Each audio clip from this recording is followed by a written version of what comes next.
Hey everybody. So go ahead and get started here. Sorry, let me get stuff organized real quick. So basically what I want to do is cover, oh, sorry, didn't realize my sound wasn't on. So we'll go ahead and get started. So basically what I was wanting to do is just kind of recap the whole COVID experience and talk about symptoms and what we did to combat some of those symptoms and basically how the whole thing went. Also reveal my test results. I did get them back today. Found some interesting stuff about those. So we'll talk about that a little bit later.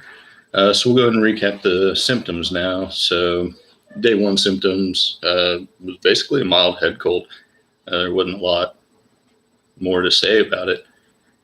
Head congestion, off and on headaches. Everything was super treatable by over-the-counter stuff.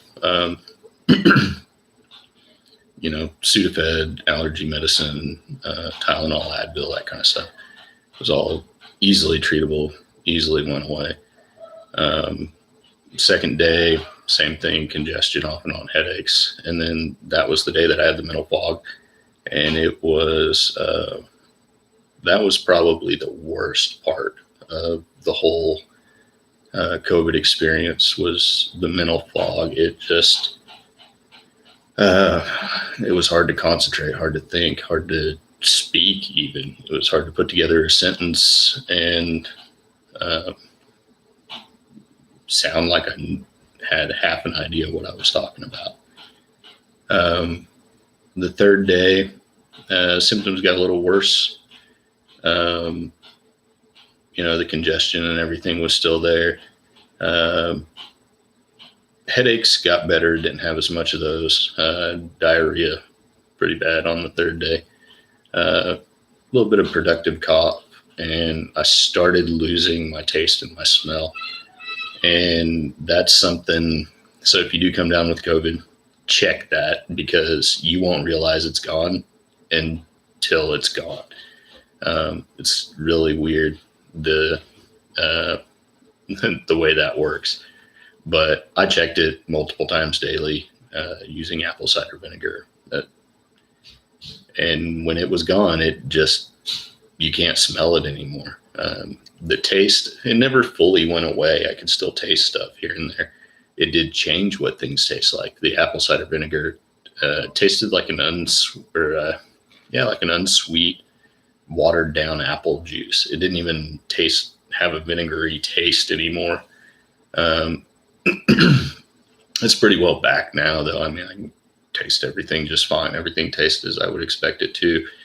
And then my smell is starting to come back, but it is far from back to normal. Everything is still very muted. Everything is,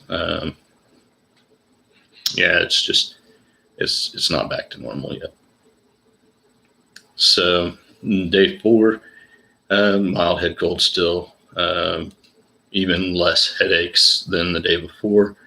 The mental fog was very mild. It was just more of a kind of a hard to concentrate more than anything. It didn't affect my speech or comprehension or anything like that like it had previously, but it was absolutely, it made it difficult to concentrate. That's for sure. Total loss of smell. Smell was completely gone. I could not smell anything. And I noticed that my taste came back a little bit, and it wasn't that I regained, so you got different taste buds like sweet, salty, sour, I forget the rest of them. You lose like areas of taste. It's not like you can't taste anything. So you lose sweet and salty, but you can still taste sour or whatever that may be. So, and then the ones that I didn't lose, they were muted. So I noticed a slight improvement in that. None of them came back per se. But I could taste slightly better. So there's that. Also, let's see here. Sorry, I got a list off to the side. Productive cough. Yeah, ever so slightly. It wasn't bad. It was more like stuff settled in my throat overnight and coughed it up in the morning when I got up out of bed. And then day 5, that was the worst day for congestion. There was some mild chest congestion. More of the productive cough. That was the only day I really felt like I had a cough from it. I mentioned before I use an e-cigarette and former smoker and all that. So I've got a little bit of a lingering cough from that, right? That's unrelated, but that's when I felt like I really gained a new cough that was abnormal for me. Also noticed that energy levels were kind of messed up. Felt like I could go out and accomplish something, and then got into it and realized I couldn't. Not even slightly. And I noticed an effect. I felt like it was kind of brought on by the heat too. It was really hot that day, and if I wasn't around inside the house, I didn't get as exhausted as quickly. But I tried to do something outside, and it didn't go well. I had to come inside because I about passed out on the back deck. Started noticing some heartburn on day 6 also. Didn't have any headaches though. That was kind of odd. And something I forgot to mention, throughout the whole first 5 days there, I didn't have an appetite. I had to make myself eat. I just wasn't hungry. I wasn't nauseous or anything like that. Just simply was not hungry. So didn't eat. Had to make myself eat because, we talked about in the previous videos, like body needs nutrients for your immune system to work properly, et cetera, electrolytes and all that. So we stayed on top of that. So we made sure we were feeding our body what we needed to. That way it can do what it needed to and get itself back right. So that's all back though. That came back day 6. Appetites came back to normal, and we weren't having to make ourselves eat. We were, feeling hungry again and stuff like that. So that's kind of a recap of the days. So let's talk about some of the other stuff here that's involved in the situation. So neither of us are vaccinated, and even after experiencing this, we still don't plan to get vaccinated. We've got some issues with it, some things about it that we don't agree with. Some of the science, everybody says, pay attention to the science. Well, we do. We pay attention to the science, and there's things about that science that we don't like, and the thing about it is everybody wants to pay attention to the science as long as you're paying attention to their version of the science. And what I mean by that is, he says, oh, these vaccines are safe and all this, that, and the other. Well, that's fine. I'm sure you can produce data to back that up. But if we assume that there's a singular data set on anything regarding COVID, we're flawed in our thought process, right? Because there's multiple doctors in multiple places doing different studies and learning different things.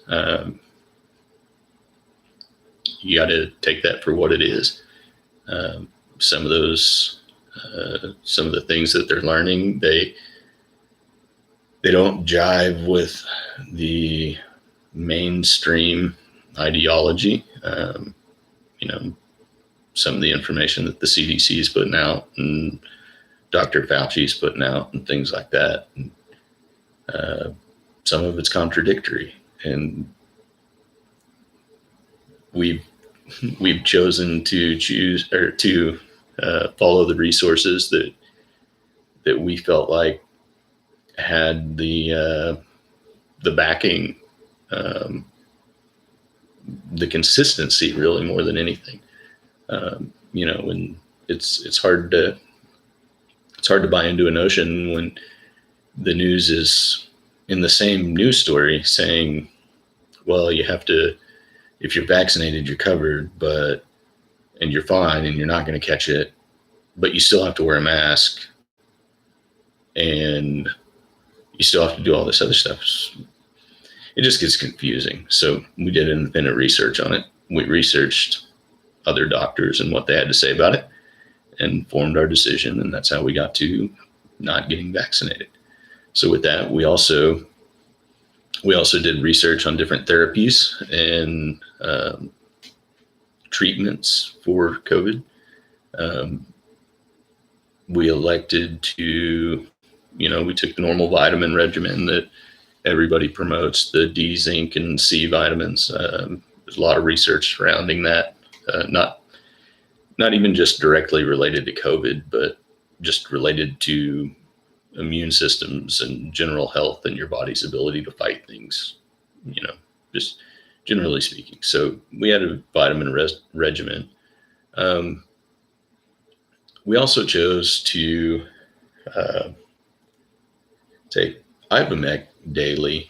There's research done by different places that support the idea that it can lessen the severity of symptoms, lessen the severity of the COVID infection overall, but also shorten the duration of it, of the infection. So unfortunately, we don't have a baseline. The only way to baseline that is to compare a data set to yourself. You got enough people, you can form a general data set and investigate it that way. But with that, understanding the science behind how they say it does affect COVID is very interesting. For those of you that don't know, Ivomec is it's a drug used to treat parasites, particularly types of worms and things of that nature. So you wouldn't initially think that it would have an effect on a virus. But the interesting thing about it is let me see if I remember this correctly. From the study two of the studies that I read about on, the Ivomec attaches to a protein in your body, which is obviously the protein that the parasites feed on. And that's how it kills the parasites and rids your body of them. Same thing with animals and other things that you would use it on. So with that protein that it attaches to just so happens to be the same or one of the same proteins that COVID uses to replicate and do its thing, right? So I forget the name of the doctor, but anyway, he found out that using Ivomec, COVID won't attach to the protein, or it won't use the protein. If the Ivomec's already attached to it, it's rendered useless to the COVID virus, so it skips by it. So theory is, if you take the Ivomec, it attaches to all these proteins in your body, which greatly decreases the replication rate and the ability of COVID to replicate. And, they talk about the viral loads and all that stuff. It basically limits its ability to grow its viral load in your system. It's really the best way I know to explain it. So we chose to do that. I mentioned before, I'm not going to tell you anything about doses or anything like that. You need to before you choose a therapy like that, whether it's Ivomec or the hydroxychloroquine or any of the other things out there that they're talking about using, you need to consult a medical professional about it and find out. You need to understand what the risks are. You need to understand what potential effects it could have on your specific situation. It may not affect you the same way it affects me. And that's all there is to it. So I will say, I do feel like it had an effect on us. I felt like, or at least I tell myself, it worked, and it helped us through dealing with having COVID. And I definitely recommend people research on it and research those kinds of things. There's multiple channels for a person to get their hands on Ivomec, and some of the other therapies that are being used. And yeah, just do your research. Don't be so quick to buy into what the media says. There are hospitals in our area that are prescribing Ivomec to COVID patients as therapies, and we will, in addition to treating an active COVID case, there's also some science that supports that it can help prevent contracting the virus. So, because of that, there's going to be some level of antibodies in our system for some period of time to come, whether it's 3 weeks or 3 months or 3 years, who knows? I don't think anybody really knows at this point definitively, but as kind of a safety precaution, we're going to continue a regimen. It won't be daily. It won't be the same regimen that we're on now, but it will be a regimen at some level to help fend against new variants and, help prevent us from potentially contracting it again. With that, one of the other things that we did is, and some people are going to scoff at this, but again, there's studies that back it up. We maintained a level of raw garlic intake and green tea intake. They're both shown to have antiviral properties. What benefit they added, having already got the virus, I don't know, but we just figured, they're good enough for you to begin with. So we'll try it.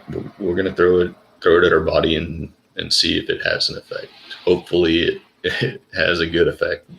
We both like green tea and garlic anyway, so it wasn't a huge deal to do that. I think pretty well covered most everything, I think.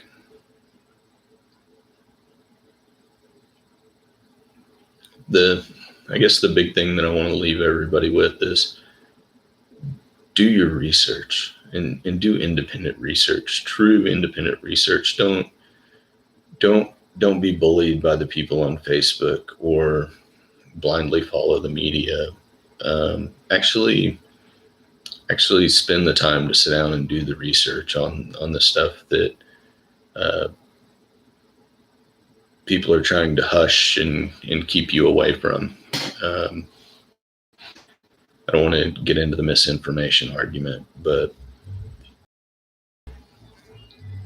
the more educated you are about it, the better off you'll be for a lot of reasons. So take the time and do that research and understand it for yourself. And like I said, make it independent, but reputable. You want to research reputable sources, not links and stuff that are being circulated on social media 9 times out of 10, unless it's somebody that that posted and it's a reputable source.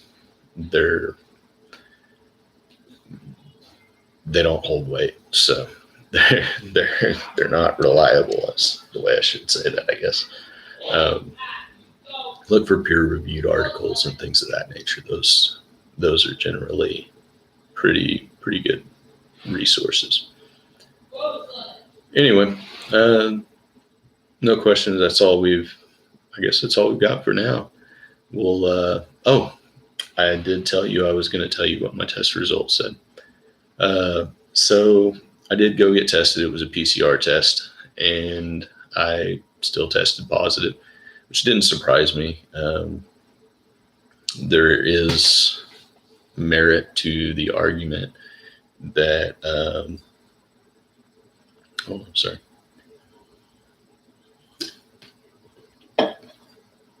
that PCR tests will pick up on antibodies in your system. So obviously I know I'm going to have antibodies because I know I have the virus. So to say whether or not I am still actively positive and have active virus in my body, I have no idea.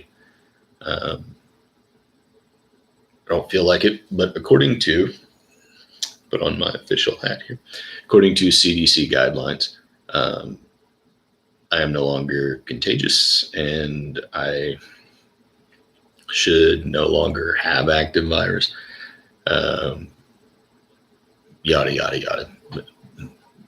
Believe independent research, do it. Anyway,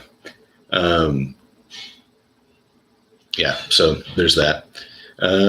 Hopefully I'll be able to return to normal life very soon, and that'll be nice. So, excuse me. Like I said, I don't believe I still have active virus in my system. I believe I picked up antibodies, and excuse me. But we're gonna be responsible members of society and act accordingly. I am not going to go get retested every 3 days, 5 days, 7 days, whatever it is, until I don a negative result. I may go back and try to find a single non-PCR test. I haven't decided yet. I don't know for sure. We'll see. Anyway, y'all have a good night. Thanks for watching. Thanks for supporting us along the way. We appreciate it, and hopefully we were able to shed some light, help somebody else, and if anything, help you guys understand what it's really like. Not saying that it's not bad for some people, but for us it wasn't. It was another day with a cold. Hopefully, if you come down with it, you guys have the same experience. Hopefully it's not worse, and it's not bad for you guys, should you get it. Hope you don't. Anyway, I'm signing off now. Godspeed. Good night.